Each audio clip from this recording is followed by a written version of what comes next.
We've got some breaking news, and if you're a Dale Jr. fan, you want to listen up. One of the best in the biz, Doug Rice, is here. So is the next driver of the 18 Xfinity Series car, and another McMurray is winning races. NASCAR Daily with Shannon Spake.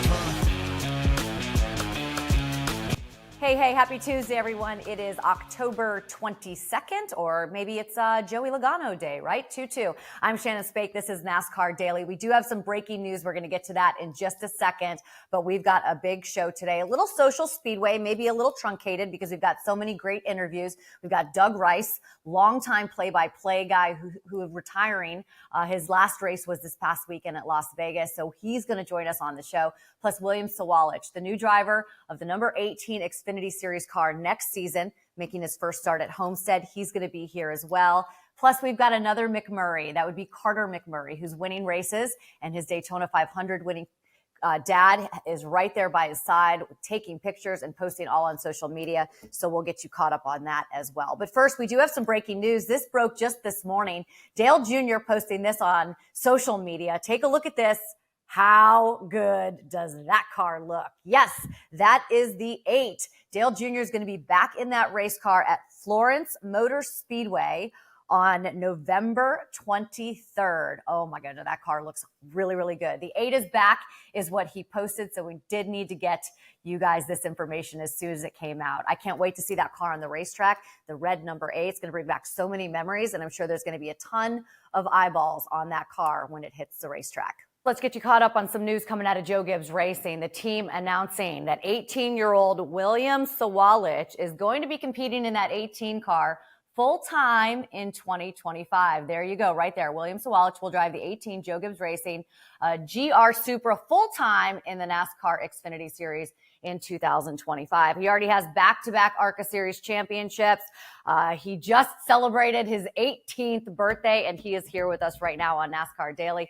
We'll welcome him in. So I know you've been racing in the ARCA Series for some time, and obviously, as I just mentioned, back-to-back championships. I want to get to know you a little bit, though. Tell me about like how you got into racing growing up, and who some of your mentors were. Yeah, so I started in quarter midgets when I was 9 years old. I always had a love for racing. I started doing quarter midgets for about 4 years. I mean, I liked it a lot and just wanted to keep moving up, and kept wondering how I could get into the bigger cars, you know, the ARCA cars, the trucks, Xfinity cars, and eventually Cup cars.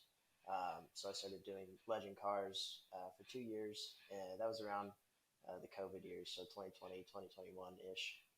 And that was the only thing going on that we could actually do.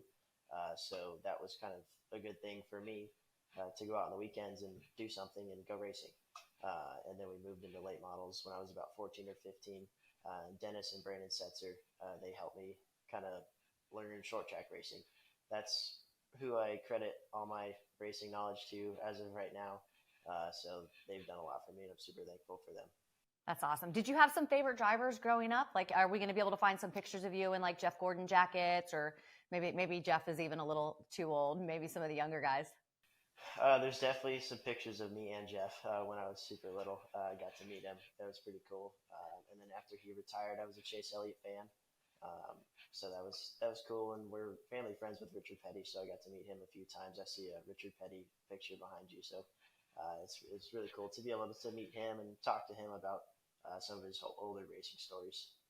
Yeah, this is actually with my son in the hauler. And, you know, Richard, when he comes up to you, you know, he's got the glasses on and the hat, and he's just so larger than life. And my son didn't want to take that picture because he was a little frightened of Richard at the time. And I was like, get in there right now. You're taking this picture with the king. So he's kind of like, Mommy, why are you making me do this right now? You know? Okay, so this week I'm making your first Xfinity Series start at Homestead. How are you preparing? I mean, like I just said, I know that you're racing in ARCA. I know you have plenty of track time, but how are you preparing for this start? Yeah, I mean, I've had a lot of sim time for this with the JGR people, and also the guys at Tricon doing some truck sim. Yesterday, I had about 8 hours, so definitely putting the work in, and I've had multiple days like that. So a bunch of track time, learning lots, learning all the different lines, qualifying, green flag stop, I mean, everything possible. Then we got some meetings today, just pre-race stuff, typical. So it'll be fun. I'm really excited, and hopefully the hard work will pay off. Yeah, I know it's hard to set expectations when it's your first start and there's all this newness, but what are some of the things on William or Willie's checklist this weekend at Homestead? Like, what are the things that you want to accomplish in your very first start? I think the biggest thing that everyone's always told me is just have fun. I think if I have fun, I think it'll go well and just get a good clean finish, keep in one piece, and just learn a bunch because it's going to be needed for the future. This is definitely an important track. So everything I learned here, I can apply to almost any other mile and a half that I go to, since that'll be so new for me next year.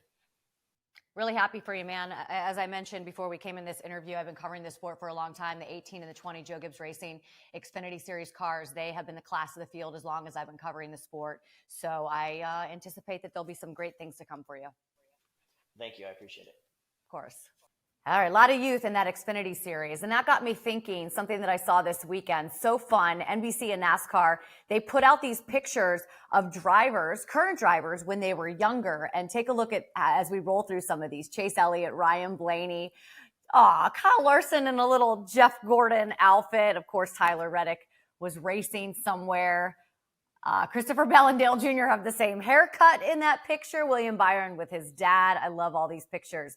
I bet you Denny is now the same age as Dale in that picture. Joey and Tom Logano. And of course, this is Riley Herbst and Noah Gragson there on the left. The good thing about getting older is that you can look back and you can see how far you've come. And somebody who has certainly come very, very far in the sport of NASCAR is my friend Doug Rice, who joins us now. You probably remember, like, even before those pictures were taken, right, Doug? I think I was here a long time before those pictures were taken in most cases. So, but that's a good thing, I believe. I know. I remember like Chase Elliott running around the garage and seeing Austin. It's wild. All right, let's talk about you for a second, right? Big weekend for you out in Las Vegas because this was the final time that you were calling a NASCAR race. What was the weekend like for you? It was a little bit overwhelming, Shannon. I'll be honest. There was so much happening. There was a nice retirement party, which I really enjoyed. And a lot of my friends showed up. Even two of the folks from MRN, Alex Hayden and Mike Bagley, flew out to Vegas to come to the party, which I thought was really nice. And then all the emotion of doing the last race on Sunday, it didn't really hit me until after the race was over and we came back out of commercial. And I'm like, wow, I'll never get to do that again. So there was a lot going on there, Shannon. What is that emotion like? It'll be a little bit before I experience it, but we'll all sort of have that experience of having to, I think, move on, right? Go into the next phase of our life after doing something that we really, really love. So what was that emotion? It's very poignant. I didn't know what it was going to feel like. There's a little, my wife said, she goes, I think you're in mourning a little bit. And I said, well, you may be right, because this is all I've known for well over 3 decades. And then suddenly after the race was over in Las Vegas, I realized I'm not going to be doing that again, which I'm fine. I made that decision on my own and I'm glad I was able to, but it's very large. But then you pull yourself together and realize there's more of life to do and other things to do that don't involve going to the racetrack all the time. I always say it's better to have loved and lost than never to have loved before. And the experiences that you've had over the past, as you just mentioned, almost 4 decades, are some that no one ever gets to experience. So I think that we all have to reflect on what we have and not what we don't have. And that's kind of how I try to go through life. You did have the call, Joey Logano winning that race. How many times have you gone back and listened to it? And I know we're so hypercritical of ourselves, right? Are you happy with that final call of Doug Rice's? I am, Shannon. I'll be honest. There was a little bit of drama there. The one thing selfishly that I didn't want to have happen going to the racetrack that morning was somebody win by 8 seconds. And I had to try to embellish that and make that sound like it was something. But Christopher Bell was gaining dramatically on Joey on the last couple of laps. And so we had that to play. I didn't want to fumble. I didn't want to stumble over my words. So I got everything out like I wanted to. And one of the other big things, and there was this temptation, I did not want that last call I made to be anything about me. No reference to final anything or the end or whatever. It had to be about the sport, because that's what we've been doing all along. So it's It's not about you. It's about what's going on in front of you. But I got it out clean, and I was happy with the words. Congratulations. I'm so incredibly happy for you. I appreciate you coming on today to talk about it. And I cannot wait to see the pictures from you, toes in the sand, with a beverage in your hand, enjoying retirement the way that Doug Rice should. There's a good chance that you'll see those, Shannon. Real good chance. Maybe this week. Oh, there you go. Congratulations, my friend. Thank you, Shannon.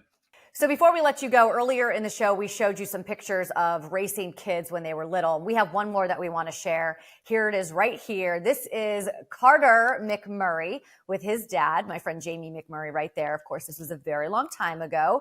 Carter with his dad in Victory Lane, celebrating some big wins and big moments. Carter is now racing himself, and he is one heck of a little racer. His dad has been posting some pictures.